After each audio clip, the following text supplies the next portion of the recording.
Émilie, quant à elle, a fait le choix de devenir mère malgré la maladie qu'elle a un risque sur 2 de transmettre à sa fille. Je suis à plus de 300 fractures.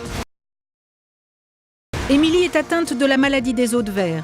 À chaque mouvement, elle risque de se briser les os.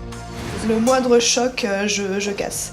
En prenant la télécommande, je lui ai cassé les 2 doigts. Malgré cette maladie, Émilie et Christophe ont fait le choix d'être parents. C'est pour montrer aussi que je suis une femme comme les autres, que je suis capable d'avoir un enfant. Ils ne sauront qu'après la naissance de leur bébé s'il est atteint de la même maladie que sa mère. Comment le couple a-t-il pris la décision de devenir parent? Comment Émilie appréhende-t-elle son accouchement? Comment pense-t-elle s'occuper de sa fille? Émilie et Christophe nous ont permis de les accompagner avant et après la naissance de Maëlys. À 26 ans, Émilie est atteinte de la maladie des os de verre. Elle peut se fracturer un os à tout moment. C'est quoi ce matin à l'école? T'avais l'exercice. Le 1, c'était je mesure. Oui. Quand elle est seule avec Emmanuel, l'un des 4 fils de Christophe, elle doit contrôler chacun de ses gestes pour éviter de se blesser. Faut que je fasse toujours attention. Là, je vois quand Emmanuel rentre le midi, il a du mal à couper sa viande. Le problème, c'est que moi aussi, couper la viande, ça m'est assez aussi compliqué parce que je peux facilement me déplacer aussi un doigt. Donc en général, j'essaie de faire le maximum attention. La maladie, on vit toujours avec, donc on l'oublie pas spécialement. Mais il y a des moments où on se dit, bon, on va quand même essayer. C'est vrai que malheureusement, on peut pas savoir. Un truc anodin que je peux faire tous les jours peut me casser le lendemain finalement. Donc j'essaie quand même de vivre comme tout le monde au maximum. Auxiliaire de vie scolaire, Émilie est enceinte de 7 mois et demi. Depuis son enfance, elle s'est fait plus de 300 fractures des os. Aujourd'hui, elle redoute de se blesser au cours de son accouchement. À quelques semaines de son terme, les médecins n'ont toujours pas tranché entre une césarienne et un accouchement par voie basse. C'est vrai que moi je préférais une césarienne parce que me recasser le bassin maintenant, j'ai pas envie de rester 3 semaines complètement couchée à pas pouvoir bouger avec un bébé avec moi. Moi la crainte que j'ai le plus, c'est me faire une fracture avec le bébé dans les bras et le lâcher. Émilie a 22 ans quand elle rencontre Christophe. À l'époque, elle ne sait pas encore qu'elle est malade et se pose beaucoup de questions sur ses nombreuses fractures. Elle s'est d'ailleurs isolée du monde extérieur. Christophe, de 17 ans, son aîné, est le seul à lui avoir redonné confiance en elle. Mais aujourd'hui, le futur papa est plus angoissé que sa femme. J'arrête pas de lui dire de rester au lit et... Il stresse plus que moi. C'est moi qui ai le bébé, c'est lui qui stresse plus. Qui me voit toucher le ventre, t'as des contractions. Il faut que tu calcules, hein. J'ai même le papier avec le calepin, avec le chronomètre et tout. À chaque fois que j'en ai, il fait « Tu les chronomètres ?» Mais non, c'est bon, je les vois bien qu'elles sont pas rapprochées, mais oui, c'est mais plus bon. fort que lui. Faut pas attendre la dernière minute non plus pour partir. Quand je suis au travail, je suis toujours inquiet de savoir s'il y a pas quelque chose de cassé, si... C'est un soutien encore plus fort encore avec les grossesses. Mais c'est quelque chose qu'on a voulu ensemble. Donc, plus on approche de la date et plus je suis vigilant, quoi. C'est là maintenant qu'il faudrait surtout pas qu'il y arrive quelque chose. Lors de leur rencontre il y a 4 ans, Émilie est la nourrice des enfants de Christophe. Même si elle souffre depuis son enfance, c'est grâce à lui qu'elle a pu mettre un nom sur sa maladie. Interpellé par les multiples fractures de sa compagne, il l'a poussée à faire des examens. Depuis que le diagnostic est tombé, tous sont vigilants et attentifs au moindre de ses mouvements. Je me rappelle plus Emmanuel quand je faisais des chatouilles. Et dans un mouvement, tu m'as tordu le pouce et je me suis cassé le pouce. Ah oui. Et maintenant, quand je te fais des chatouilles, tu dis quoi? Pardon. Moi, sans vouloir, j'ai marché sur le bout du pied en voulant lui dire au revoir. Donc, elle s'est cassé le bout du pied. C'est comme si on faisait tomber un verre par terre et il se casserait. Ils essayent en général de ne pas être trop brusques et de m'aider au maximum pour éviter que j'ai quelque chose de cassé. Ça me touche beaucoup parce que je suis pas leur maman, donc et ça montre qu'ils m'aiment au moins. Et ça me fait plaisir. J'ai jamais eu du monde à mes petits soins comme je l'ai depuis que je suis ici. Parce qu'on savait pas que j'avais cette maladie. Donc automatiquement, personne ne faisait spécialement attention autour de moi. Au tout début, j'ai connu, moi aussi, je pensais pas du tout qu'elle pouvait avoir ce genre de maladie. Il a fallu que je le voie par moi-même, que ça a cassé aussi facilement, que j'ai pris conscience que la maladie existait. Sinon avant, je réagissais un peu comme les autres. Mais maintenant, c'est rentré, ça devient instinctif en fait. Émilie a toujours rêvé d'être maman. Malgré les douleurs liées à sa maladie, elle a voulu porter un enfant. Elle sait que sa petite fille a un risque sur 2 d'être atteinte elle aussi. Pourtant, Émilie assume cette grossesse sans tabou. Maintenant, de savoir si la petite va être atteinte ou pas, c'est ce qu'on nous a dit. Maintenant, il va falloir attendre quelle est sa première fracture. J'espère qu'elle ne l'aura pas. Je le souhaite pour elle. Maintenant, si elle l'a, on y est préparé, on s'y attend.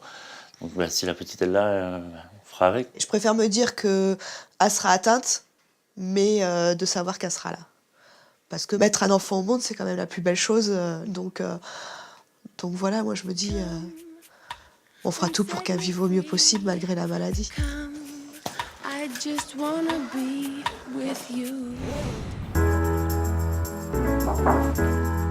Ça va, hein?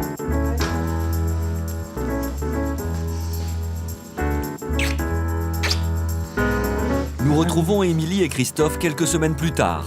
À 8 mois de grossesse, Émilie a mis au monde une petite Maëlys. Malgré la maladie, elle a accouché par voie basse. Mais l'accouchement ne s'est pas déroulé dans le plus grand calme. Jusqu'à la sortie, c'est la panique, quoi. Mais il fallait pas que je le fasse voir. Il fallait que je la soutienne, en disant que tout allait bien, Je sentais qu'il y avait quelque chose qui allait pas. En accouchant, on m'a fracturé le bassin du côté gauche. J'ai entendu le crack, comme j'ai dit, ça a cassé. Ils ont continué, il n'y avait pas le choix, puisque de toute façon la petite elle était déjà rendue à la sortie, donc ils n'avaient pas le choix de continuer, quoi. La pire des craintes que j'ai eues pendant l'accouchement et jusqu'au bout, ça a été qu'elle se retrouve paralysée. Et ça s'est bien passé. Oui. Juste une petite fracture du bassin, ça va. C'est pas grand-chose. C'était le pire. Je marche. Contrairement au mois de décembre, je marchais pas.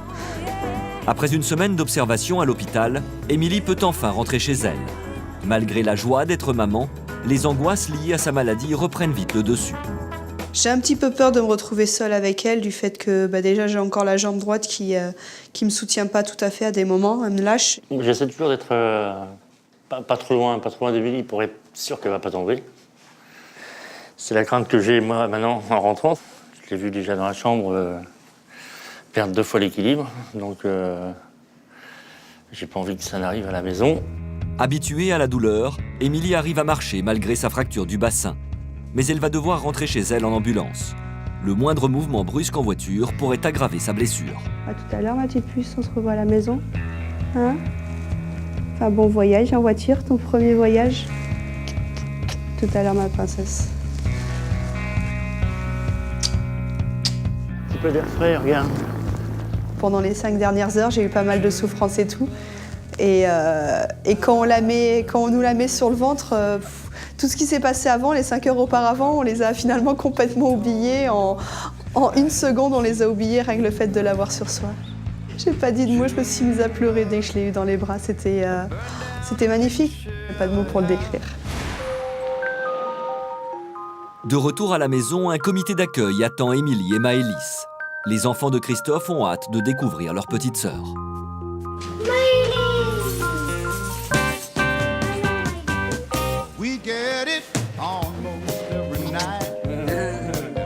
On est à la maison, mais tu ouvres même pas les yeux pour regarder la maison. Plus à la maison. Et oui, tes frères, ils te disent bienvenue. Non, tu regardes même pas, tu fermes les yeux en plus. Peux-tu voir la surprise? Ouais. Ouais, bien sûr. Alors on y va. Oh, elle est trop belle. Comme Émilie a accouché plus tôt que prévu, la chambre de Maëlys n'était pas tout à fait prête quand elle est partie à l'hôpital. Christophe a eu 10 jours pour la finir. Entourée des siens, la jeune maman prend enfin conscience de tout ce qui lui arrive. Je commence à réaliser un petit peu en voyant Maëlys et en voyant sa chambre que je suis maman, mais je pense que ça va se faire dans les jours après jour aussi, parce que pour l'instant, c'est vrai que ça fait bizarre. Elle représente tout. Elle représente tout l'amour que je peux donner. Elle représente le bonheur, le combat aussi. C'est le cadeau qui fait que, malgré la maladie, on peut être super heureux, avoir une petite puce comme ça, et c'est super. T'es une belle princesse. Tu disais à une époque que tu ne pourras pas avoir d'enfant parce que ta maladie te l'interdit ou autre, et tu as vu que tu as réussi à l'avoir. Donc, là, on ne peut pas se permettre de baisser les bras, il faut toujours aller de l'avant, regarder de l'avant. Et aujourd'hui, tu vois, c'est chaussettes. Je suis content.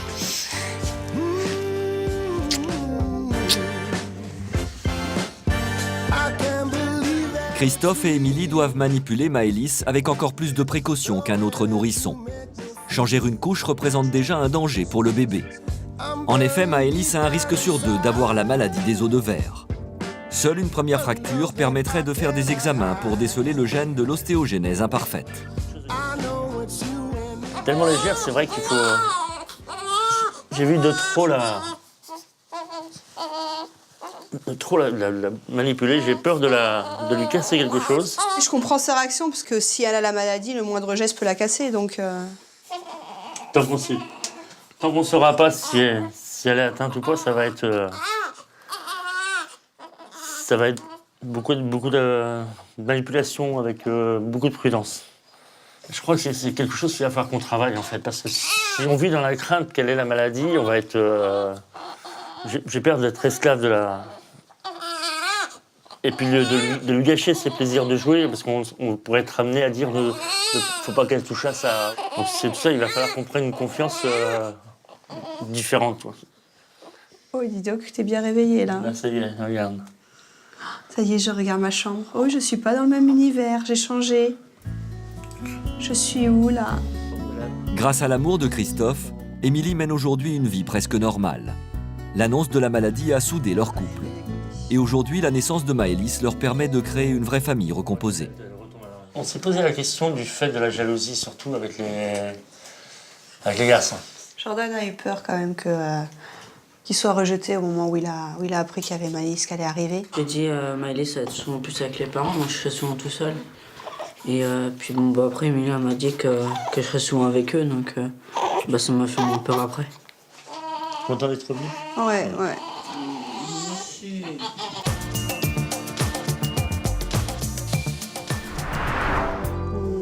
Tout à l'heure. Sans les encouragements et les attentions de Christophe, Émilie n'aurait peut-être jamais assez cru en elle pour devenir maman. Je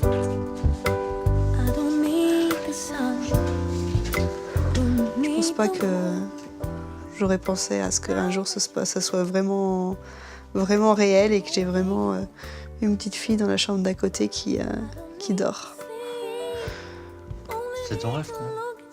Ah oui, c'était mon rêve. Ah oui, ça c'était mon rêve. C'était ton rêve et c'était mon envie, donc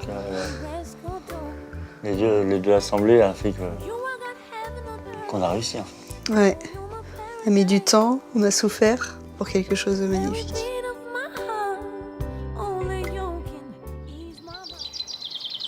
Préparer le biberon. Oh, bah tiens, regarde. Toi qui disais hier que tu voulais pas avoir tes enfants dans la chambre et tout, hier soir... Après une première nuit passée à la maison, il est temps pour le couple de faire un premier bilan.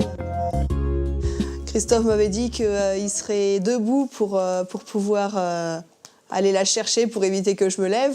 Enfin, dès la première fois qu'elle a pleuré et tout. Pourtant, j'ai attendu 5 minutes. Je me suis dit, oh, il va finir par se réveiller. Même pas. Au bout d'un moment, c'est moi qui suis allée la chercher.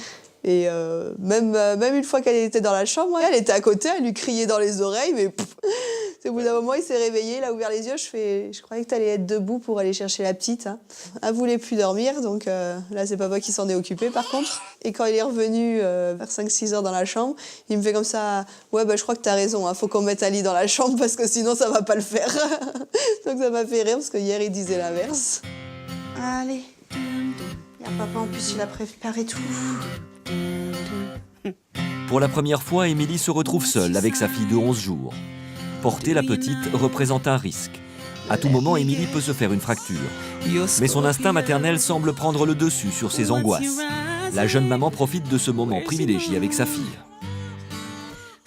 Je pense que je vais être une maman protectrice tant que je ne sais pas si elle a la maladie ou pas. Je vais surveiller le moindre mouvement qu'elle fait, la moindre fois où elle pleure, je ferai attention de voir est-ce qu'elle utilise bien tous ses membres et tout, de peur qu'elle ait quelque chose de cassé. Je fais attention quand je la manipule, quand même, mais je pense que j'ai moins peur quand même que Christophe. Ouais, je suis plus libre dans mes mouvements, contrairement à Christophe, les mouvements qu'il fait avec elle. Il se restreint un peu plus, il va plus doucement. Je dis pas que je suis non plus brute, mais j'ai moins peur.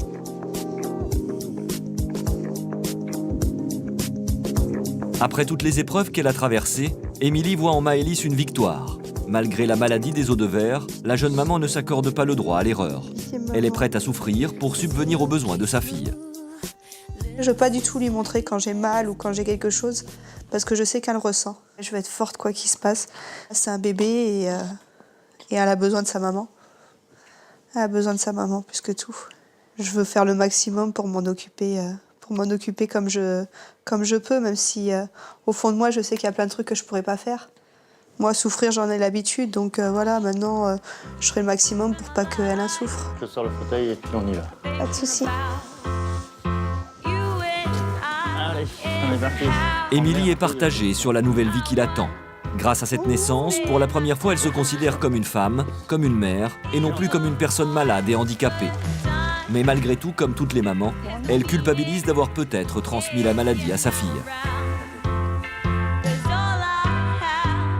Moi, ce que j'ai peur, si elle a la maladie, c'est qu'elle me le fasse remarquer quand elle sera, par exemple, vers l'adolescence, où elle ne pourra pas faire comme tous ses amis et qu'elle me le reproche. Alors là, actuellement, ce qui domine, c'est la joie d'être une maman. C'est vraiment la joie d'être une maman. C'est le plus beau cadeau que je pouvais avoir.